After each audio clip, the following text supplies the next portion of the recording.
Welcome to day 2326 of What's She Up To Now. Sharon Horne-Ellstrom here, documenting my journey and talking about every day, both online and offline business, what works, what doesn't, different lessons learned, stuff that I've done that has been a terrible flop, and things that I've done that have worked out really well for me after usually multiple attempts, multiple tries to get it actually a system or a process or a strategy to work for me or for the people that I work with and help them with their businesses.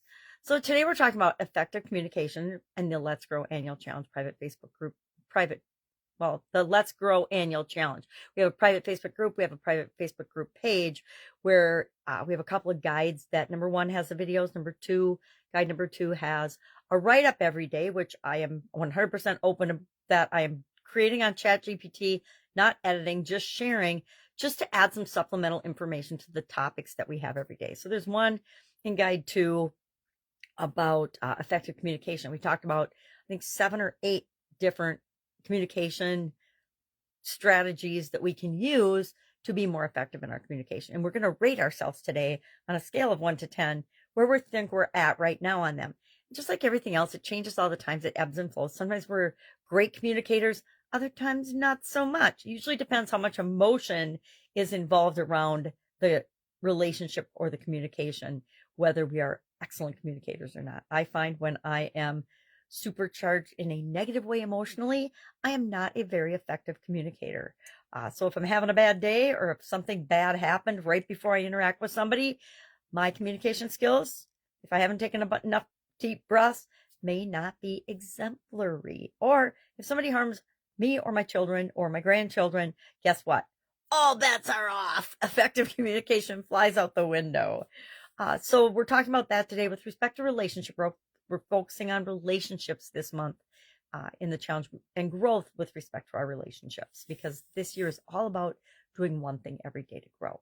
For Supersize Your Business, this year I'm doing something different, and I'm sharing different strategies that I've used and that I'm using, or that clients and people that I work with are using every single day to grow and build and supersize their businesses. So if it's working for them, it may or may not be right for you and your business. You have to always ask yourself, whenever you hear anything, whenever you learn anything, okay, I'm attracted to this. Why am I attracted to this? Why do I like this information? How can I apply it in my life or in my business or in my whatever? And is it right for me? How does it make me feel? If it makes you feel good, it's probably something you should explore more and look into. If it doesn't feel right for you, then maybe you put it in the back burner and you say, okay, I know about this. Think of all the technology and all the information and all the things we know about, but we don't use immediately. But then we hear about it 5 or 6 more times, or something, a new opportunity comes up and we're like, oh my God, I heard about that 12 years ago and I didn't do anything with it because it wasn't the right time 12 years ago. But right now might be the right time, and you'll apply and use the information and do something with it. Take action on it. We don't take action on things. We do, we can beat ourselves up and say we procrastinate and do things.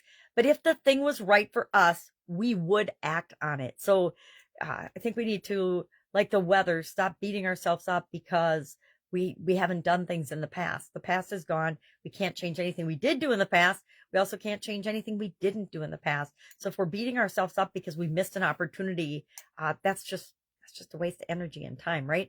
The only time we can ever act is right now. And what we choose to do now is right for us at this very instant, whether it feels that way or not. And sometimes it's right because it teaches us a hard lesson that we need to learn.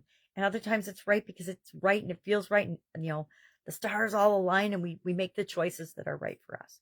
So we talked about the ever-changing algorithms today with respect to strategies. And that means people's platforms and things that we use, think social media, to engage with people and look for our audience and the people that we're here to serve, or just to share information on. We don't have any control over the algorithms, how they do things. To me, algorithms are internal processes, automated, how they do things in their businesses. And we don't get any say in that, and we don't get any control over that because it's not our business, it's their business. And ultimately, businesses are in business to do what's right for them and to make money. I know that sounds a little harsh, but we're in relationships and families to do what's right for the people that we're in relationships and families. And it's our responsibility to do what's right for us. And so why would we fault businesses for doing what's right for them? Now, we all think that they should be more altruistic and they should do what's right and make the world a better place. Guess what? There are a whole lot of businesses out there that don't care. They're just about the money. They're just about themselves. They're just about doing the thing that they do because they've always done it. And they don't really care whether you're their customer or not, because they know that if you go away, 100 people will take your place, or sometimes 1,000 people will take your place. And so it's not, it always feels personal to us, but a lot of times it isn't personal because it's not about personal. It's just about them doing what they want to do. It really sounds harsh, but it's the way the world works, so we might as well admit it. That's all I've got today. If I can help you anyway, ask. So much going on, and I'm definitely having challenges with my vision. It's tanked the last couple of weeks, and I'm like, I don't know why. So maybe there's things going on in the world that I just don't want to see. All right, if I can help you, ask. Otherwise, have an awesome day, and I'll, of course, be with you tomorrow.